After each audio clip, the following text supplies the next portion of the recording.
苏南笑道：“那我可得加把劲，争取早日能拿到阿姨给我准备的改口红包。听说你们家吃瓜本事最强。”沈父问了句：“苏南，是挺强的，叔叔喜欢吃瓜吗？”沈父一本正经地道：“我都一把年纪了，还吃什么瓜？不过无聊的时候，你跟我说说也无妨的。”沈妈妈拆着丈夫的台说道：“小军像极了他呀。沈小军好热闹，喜欢吃瓜，随了他爸的性子。苏南恰好也是这种人。哎，不是一家人，不进一家门呀。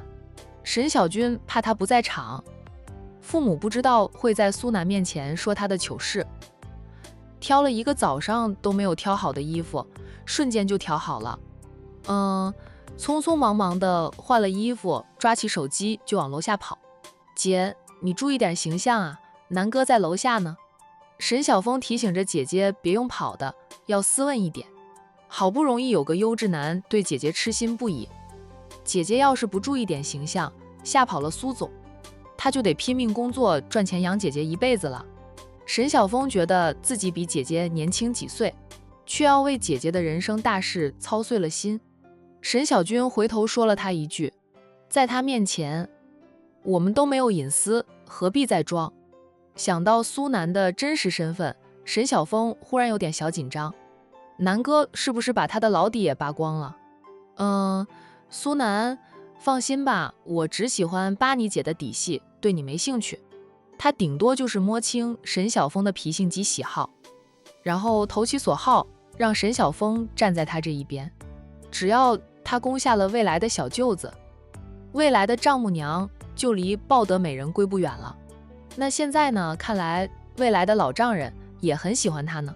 苏南在心里想着，那早知道他早一点表明态度，说不定现在已经抱得美人归了呢。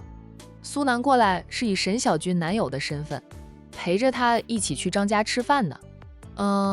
免得张太太老是想给沈小军推销所谓的优质男，那些优质男在他苏南前面什么都不是啊。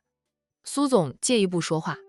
在出门前，沈小军把苏南拉到角落里，然后掏出一叠钱塞到苏南的手里，小声说道：“苏总，你只是假扮我男友的，这个是给你的报酬。”苏南低头看他给他的钱，再看他，眼里有着笑意。沈小姐放心，我是拿钱办事，保证办得妥妥当当的。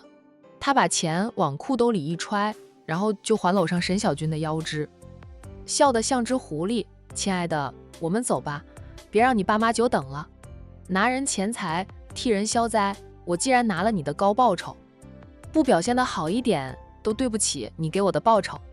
来，咱们先练习接吻，情侣间啊，接吻是很正常的事。苏南边说着边低头想亲吻沈小军，把沈小军吓得推开了他，并伸手索要钱，嘴上说道：“把钱还给我，我不请你当男友了。”苏南把钱还给他，眼里依旧有笑，说的话却霸道得很：“下次再给我钱，我直接把你办了。拿钱办事吗？”这个男人惹不起。有苏南跟着去张家，沈姑姑才知道苏南正在追求侄女，既高兴又尴尬。苏家门庭比张家还要好，侄女比他有福。苏南高调地向沈小军的亲朋戚友表明态度，而战印却在老太太的高压之下，短暂的没有去打扰海童，他也就忍了1个星期。在这1个星期里，他就天天折腾公司上下，让大家叫苦连天，都求着苏南快点想办法熄了战总的火呀，否则他们公司上下那么多人都得被战总折磨得脱了形，天天加班都还完成不了手里的工作啊。战印发狠的工作时，那效率就超快，连苏南都直呼跟不上了。战印不知道自己的拼命工作啊，折腾了公司上下那么多人。他在冷静了7天后，又在周一，新一周的开始，约了海童出来见面。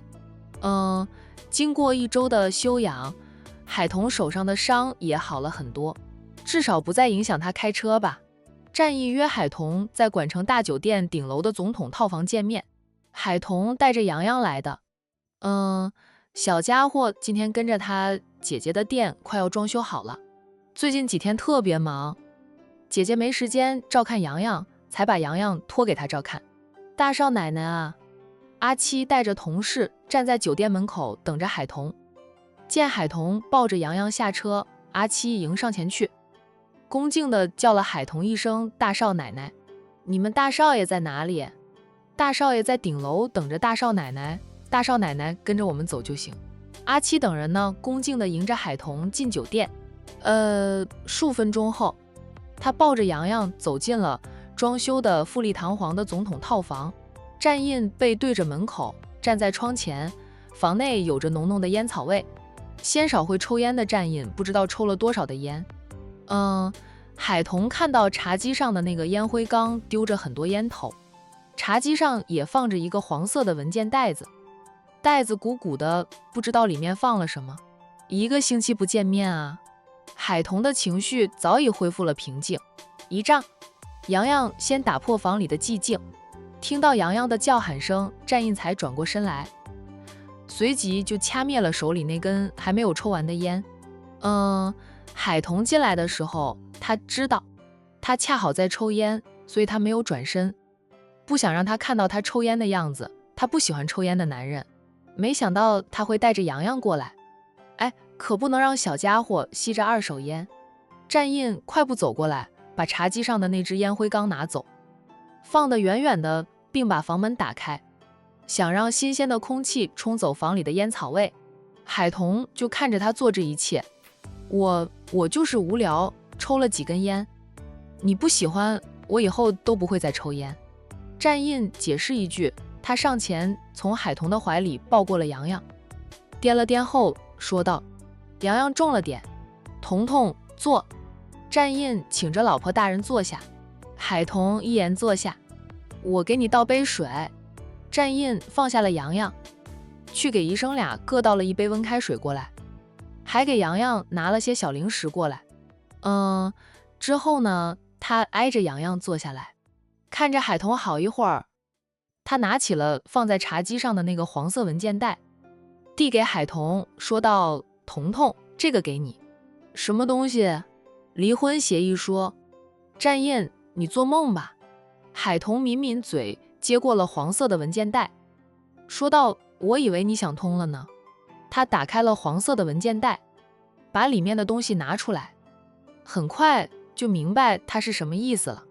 战印温沉的道：我把我的财产都给你，你就不用有那么大的压力。你想与我重新签协议，我也答应你。我唯一的条件就是不离婚。战印把他在战氏集团的股份、股权转让书，以及银行卡还有名下所有房产的房产证、商铺等等，凡是他的个人财产，他都整理好，装在了文件袋子里给海童。就算我把股权转让给你，也不用你去打理公司，我继续打理着战氏集团，赚到的钱都是你的。我就是给你打工，你想要多少钱？想成为拥有多少钱的女首富，我都可以努力的让你达到那个高度。只要你愿意，你配合我去办手续，这些财产都会转到你名下，我不留一丁一点，每个月你看着给我零花钱就行。当初是我防着你，怕你是图我的钱，现在我主动把我的钱都给你，以此来证明我对你的信任，也是我用实际行动来向你道歉，保证当初那样的事情不会再发生吧。海童没有再看他那些房产证等等，全都塞回了文件袋里，看着他呢，却沉默。彤彤，你说句话呀，你吱一声也好啊，怎么样吗？他的沉默让战印心里没底。不知道他怎么想，怎么做。海童将文件袋推回到他的面前，说道：战印，我不接受你这样的安排。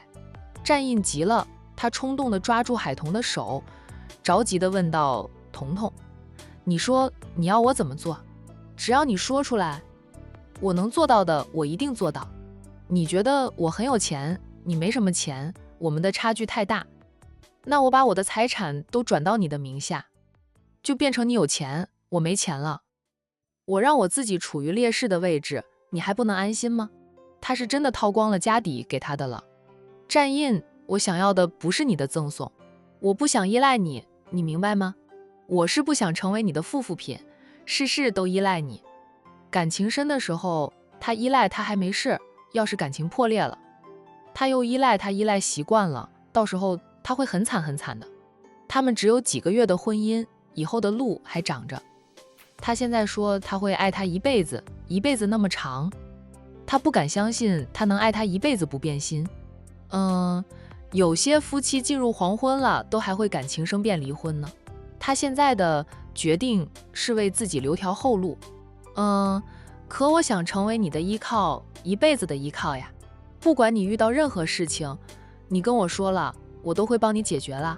海童相信他的能力，在过去他遇到任何困难，只要战印伸出了援手，都能帮他解决，让他觉得他是个超人，他的超人。后来才知道他能帮他解决所有问题，是因为他的身份有权有势。彤彤，这些你先拿回去保管着，哪天你想跟我去办手续了，我随时配合。银行卡的密码是和我给你的家用卡密码一样的，你需要什么尽管买啦。我名下的那些房产，你若是觉得不喜欢的，你也可以自己去看房，买你喜欢的户型，装修你喜欢的风格。你那辆车上次追尾别人，车头有点损了，我看你一直还没有去维修呢，要不就换一辆吧。我车库里多的是车子，你随便挑啊，随便开。战印那文件袋子推回到海童的面前，要海童收下保管好。猜到海童肯定会拒绝的，不等海童拒绝，他就先威胁着海童，你要是不收下这袋子的东西，我就把这些东西从窗户扔下楼去。我们家你是当家的，你都不在乎咱们的家庭财产。我在乎啥？我只在乎你这个人。一个星期不见面，等他约见他的时候，他以为他理解他了，也改了一改霸道的脾性。此刻听着他带着威胁的话，海童在心里叹口气，江山易改，本性难移。他天性如此，他别指望自己是例外能改变他，他就不会变，他也不想变，唯有不停的磨合了。看了他良久，海童重新拿起了文件袋，从袋子里拿出那张黑卡，他把黑卡递给他，说道，一个大男人还是大总裁在外面行走，没张黑卡配着，怎么配得起你的身份？这张银行卡你拿着吧，其他的我暂时帮你保管吧，免得他真的把东西全扔下楼去。他会那样做的。海童不敢赌。战印见好就收，一边接过黑卡，一边说道，我已经往家用卡里打了一大笔钱，你想买什么都可以，千万别委屈自己。问问姐还要不要买房子，你们俩去看看房子吧。老是租房住，没有家的感觉。姐要是不够钱，咱们世界是给，你看着办，总要让姐和洋洋有个属于母子俩的家。冷静了1周后，战印除了做出把所有财产都给海童，让海童有安全感的决定，还要帮扶大姨姐，这才是最关键的。因为海童最在乎的人呢，便是姐姐和外甥。我姐把钱投入到店里去了，暂时不考虑买房。海童也跟姐姐说过的，只要姐姐想买房，就差多少钱他都会借给姐姐的，不必动用战印给他的钱，就他自己的存款，他可以全借给姐姐买房用。首付的钱呢，能凑够，但姐姐拒绝了。她说先看看她的早餐店能否经营起来，要是生意好，能赚钱，干上几年，她自己也有钱去供一套房了。若是生意不好，无法经营起来，又背负着房贷当房奴，她会压力很大的。毕竟她还要考虑洋洋的教育问题。9月份洋洋就要上幼儿园了，管城的各大幼儿园的收费是比乡镇要贵很多的。海童现在住在姐姐那边，他帮姐姐交付了1个月的房租，都被姐姐念叨了几天，还要把房租钱还给他。他生气了，姐姐才罢休，没有强行把房租钱还给他。姐姐说他现在是洋洋的依靠，他必须自己强大起来，不能再指望任何人。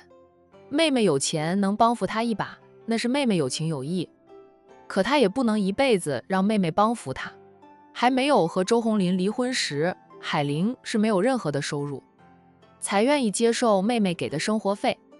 现在他有了人生目标，不管前路多难走，他都坚持自己走。海童温声说道：“我目前也不考虑买房，因为他自己的钱不够，他也有比买房更重要的事情要做呀。”哎，那我带你去看看我们的那些房子。战印嘴里的房子自然是指他婚前买下的，他买的一般都是大别墅，就带前后花园的那种。只有买的学区房才是高层。就买房子的时候，他还单身，但他知道家里长辈不可能让他一辈子单着的呀，他总会结婚生娃，为了孩子上学方便，他才会选择购买几套学区房。不管他的孩子在哪所学校读书，他都有学区房，方便孩子上学。你工作不忙啊？只要是陪着你，我就不忙。海童要看也是周末，你不用上班，我不用开店，再说吧。他不想占用他的工作时间啊。战印的话是带着试探的，现在试探出结果了，他就长吁一口气。海童愿意跟着他去看看他以前买下的房子，说明他还是把他当成他的丈夫，他们还是一个家里的人，哪怕现在还是分开着住。那行，星期六早上我去姐那里接你。哎，你跟姐说一声做我的那份早餐。知道了，你过来，我姐还能让你饿着。海童抱起了洋洋，人跟着起身，对战印说道：“我先回去，你忙你的。”战印连忙跟着起身，满含期待地问着：“能一起吃顿饭吗？”他看看时间，确实离饭点还有2个小时，现在才是上午10点。当然啦，只要他想吃，随时都可以。不聊，我先送洋洋去我姐那里，你注意身体，别太拼命，少喝点酒，免得净说胡话啊。是不是有人出卖了他？把他醉酒后说的气话告诉了海童。其实没有人出卖他，是他以前吃醋时，借着酒劲对海童做的事说的话，让海童知道他喝醉后就会嘴巴特别多，什么话都说得出来。童童，这个你拿着啊。战印赶紧拿起了他的全部身家，递给海童。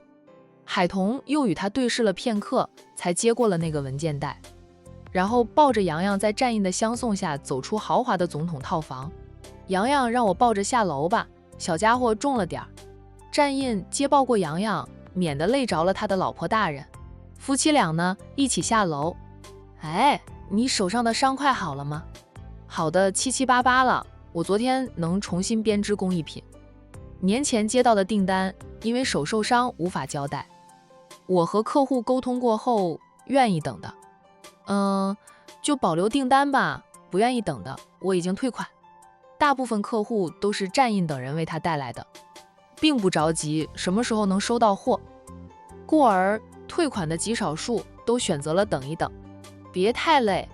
战印心疼地叮嘱他，很想说他这是何苦呀？他能养活他，能让他过着衣食无忧、荣华富贵的生活，他非要靠着他双手去赚钱。他1个月赚到的钱都不够他妈妈买一只包呢。他母亲不管是前婚前还是婚后都没有工作过的，不过他妈妈有丰厚的嫁妆，平时靠着打理自己的嫁妆，1个月的利润相当的丰厚。战印忽然意识到了层次不同的区别。假如海童不上班的话，他就会成为未离婚时的海玲，1分1毫都需要伸手向他索要，他给不给看心情，如同施舍一般。说不定他给的时候还会抱怨他只知道花钱不知道赚钱呢。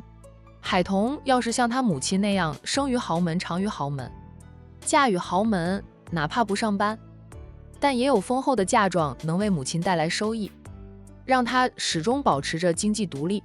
他听母亲说过的，母亲当年嫁给他爸时，他爸当初也是战家的大少爷，外公外婆担心母亲在婆家会被欺负，给了母亲很多很多的嫁妆，房子、车子啊、商铺啊、小公司等等。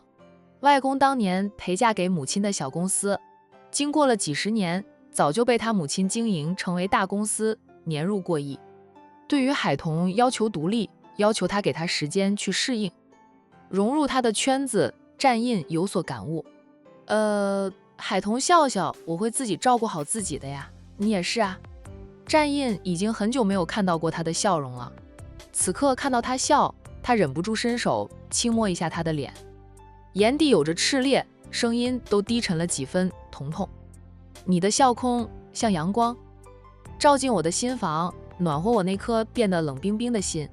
电梯里没有别人，他霸道的长臂一伸，把他和洋洋都搂入怀里，洋洋被夹在中间，头被他按压在他的胸膛上，他迅速地攫住他的红唇，四唇相触，战印忍不住喟叹，想亲他，想疯了，只是来不及加深这个吻，就被洋洋破坏了。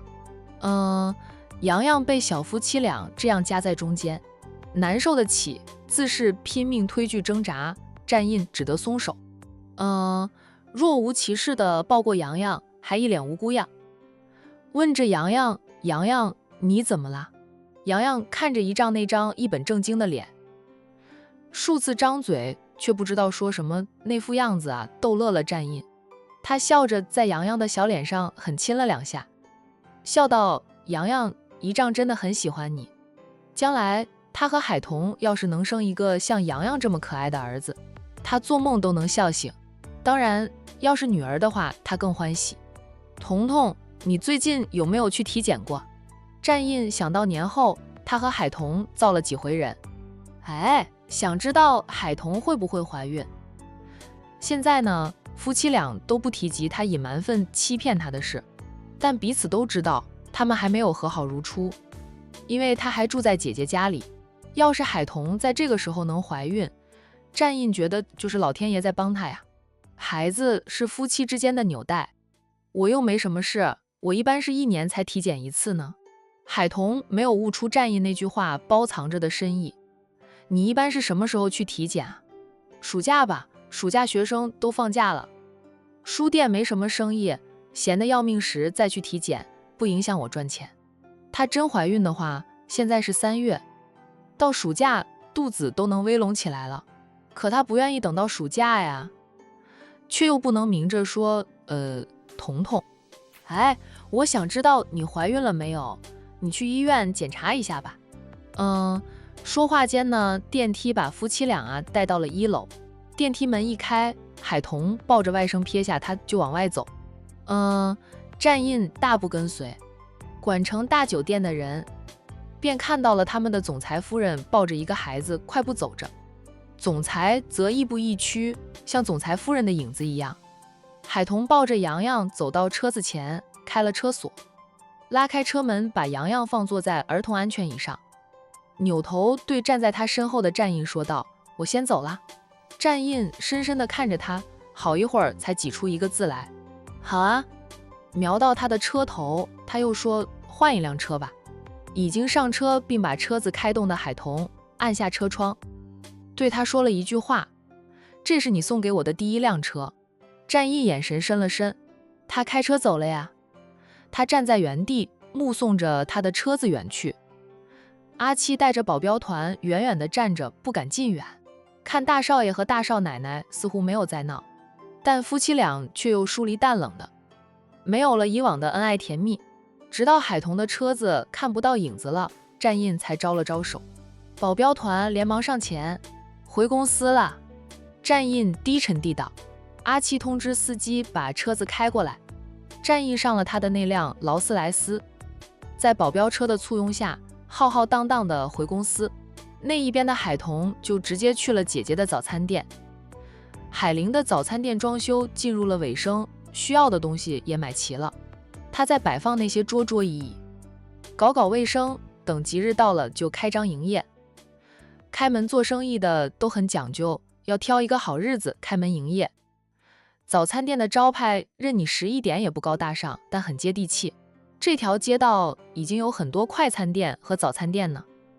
在海玲装修的时候，整条街的店主都在观望，想知道海玲经营哪一个行业，会不会成为他们的竞争者。也有人早早就找海玲打听了，海玲也没有瞒着大家，她做的是早餐。然后那些早餐店的老板娘们有空就来海玲这里串门，跟她说现在生意多难做多难做，一条街做餐饮生意的人占了大半，竞争力太大了。海玲一律是笑笑不说话，她要决定开早餐店的时候也考察过的。虽说做餐饮生意的人占了半条街，由于这里人流量大，又是陆氏集团的人上班必经之路，生意是很好的。那要是餐馆的生意不好，那就是厨师炒菜不好吃呀。那陆氏集团虽然也有食堂，想在公司食堂吃的就在食堂吃，不想在食堂吃的，每个月会补贴多少伙食费给员工们在外面吃或者自己买菜做饭。很多人在公司的食堂吃厌了，就到外面去吃。故而陆氏集团带动了整条街的餐饮生意，更不要说附近还有一所中学、一所小学以及2家幼儿园。只要自己的手艺过得了关，辛苦一点是不用愁没有生意的。海玲还比别人幸运一点，她的铺租比别人便宜一点，陆东明收的是友情价。15岁开始就当家做主，练就了一手厨艺。海玲相信自己能把任你食经营起来。海童停好了车，在店里擦着桌子的海玲呢，就看到了妹妹。她停止擦桌子，拿着抹布走出来，含笑看着妹妹抱着儿子下车。妈妈，洋洋小跑着跑向妈妈，看着小家伙一下车就跑向妈妈。海童笑着对姐姐道，再疼她还是跟妈妈更亲近，这是自然的。你和战印都喜欢孩子，可以考虑生一个了。海玲打趣妹妹的同时，留意着妹妹的神色，见妹妹只是笑笑，没有接话，就知道小夫妻俩还没有完全解开矛盾结。战印约你去谈什么呀？海玲抱着儿子与妹妹一同回店里，关心地问了句。姐姐一问，海童赶紧回车上拿下了那只文件袋，这里面装着的可是战印的全部身家呀。回到店里，海童看到工人们都不在了，问姐姐，已经完工了？刚才就做完了，我跟师傅说了，我先搞搞卫生，再看看还有什么地方需要改动的。要是没有了，明天就结清工钱给他们。海玲放下儿子，让儿子在店里玩着，她去给妹妹倒来一杯水，姐妹俩在一张桌子前坐下，桌子被海玲反复的擦拭，干干净净的。姐，你现在是不是干劲十足啊？海玲笑道，那是为了姐和洋洋的未来，姐一定会努力的，姐的目标是任你食开遍馆城的大街小巷，姐一定能行的。海童把文件袋递给姐姐看，这是战印要给我的，我拒绝了。他退而求其次，让我替他保管。他没有真正的理解我想要的到底是什么。海玲边问是什么，边把文件袋里的东西拿出来，见到不是房产证就是店铺或者车子的钥匙，还有战氏集团的股权转让书，这个才值钱呀。战氏集团的股份那是非常有价值的，战印要把这些都给你。海玲都瞪大了眼。多少有钱人在婚前都会做婚前财产登记，防着女方在离婚时分割财产，也有不少婚后才一起创业成功的夫妻，在闹离婚时为了分财产闹得不可开交，反目成仇。不说有钱人了，就说他和周红林当初要离婚时，周红林一开始不是想让他净身出户吗？给他2-3万元，都觉得他占了天大的便宜，说什么他婚后没有工作，没有资格分割财产。要不是战印他搜集到周红林收回扣拿好处的证据，威胁了周红林一番，他想成功的分割财产并拿到儿子的抚养权，就必须打官司，打官司分到的钱还不一定能有现在拿到的多。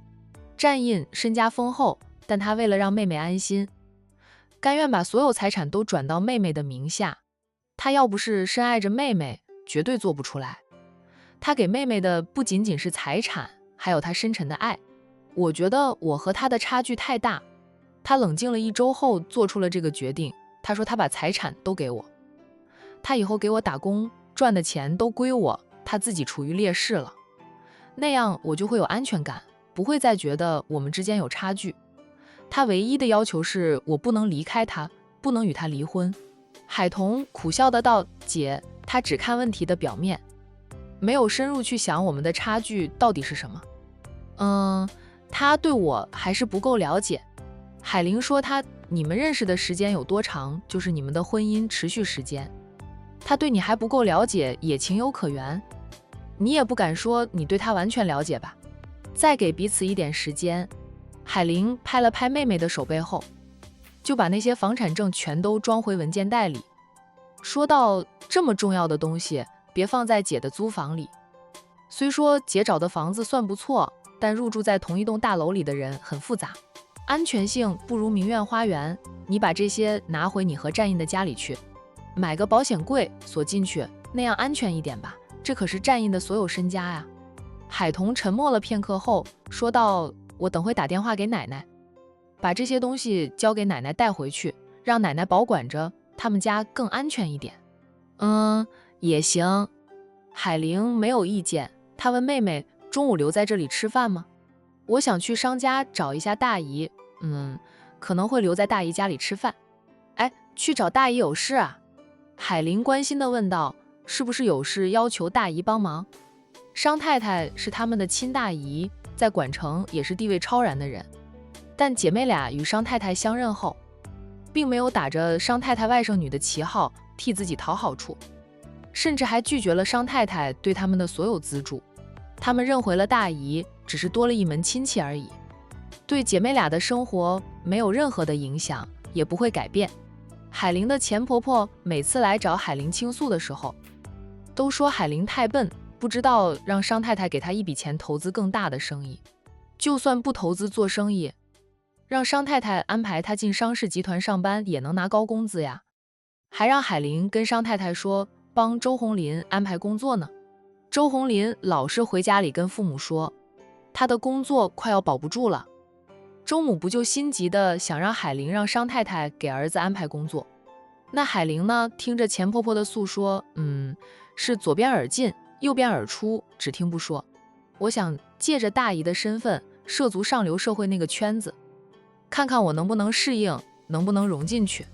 上次小飞也跟我提了两嘴，说他想投资一个项目，问我有没有兴趣。我想了想，决定用我所有身家去赌一把，跟着小飞投资那个项目。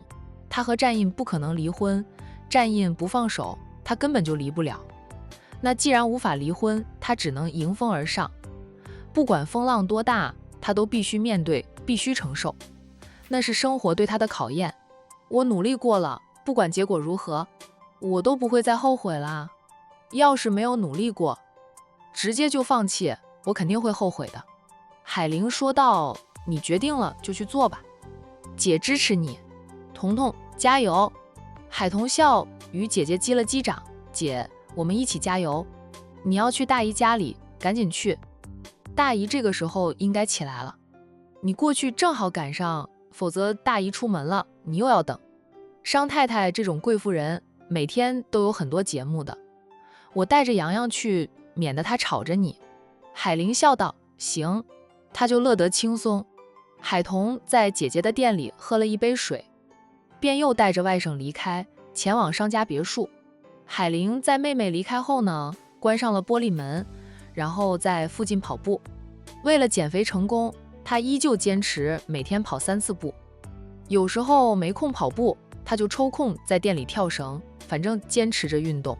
那饮食上也控制得很好，高糖高脂肪的她都不吃了。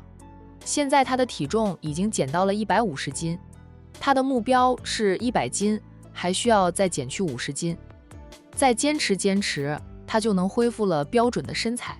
那减去了几十斤的肥肉后，她看上去好看多了。海玲跑完步回到店里的时候，意外地看到她的前夫在等着她。周红林的车停在店门口，因为海玲关上了玻璃门，她进不去，便靠在车身上，一手插在裤兜里，一手夹着一根烟，时不时就抽上2口。海玲皱眉，真的很不喜欢看到前夫出现在她的面前。她来啊，又不是看望儿子。海玲也觉得好讽刺。还没有离婚的时候，周红林天天早出晚归，夫妻俩连交流的机会都没有，她也不愿意和他再交流。因为他跟他说的都是家庭琐事，在他看来那是鸡毛蒜皮的事，他听着都烦。他想谈的股票呀、项目呀，他因为离开了职场生疏了，无法给他意见。他总说他们夫妻俩没有了共同的话题，懒得使理他。如今离了婚，他没有主动去找过他一次，他反而隔三差五就出现在他的面前。你去哪里了？周红林看到海玲回来后，站直了身子，冷着脸质问着海玲，门锁着。你怎么做生意？别把我的钱都败光了哈！你以为生意那么好做？人人都有老板命。什么是你的钱？我花的都是我的钱。周红林神色冰冷，海玲回忆冷漠。你来做什么？哎，这个时候你不是该在公司上班吗？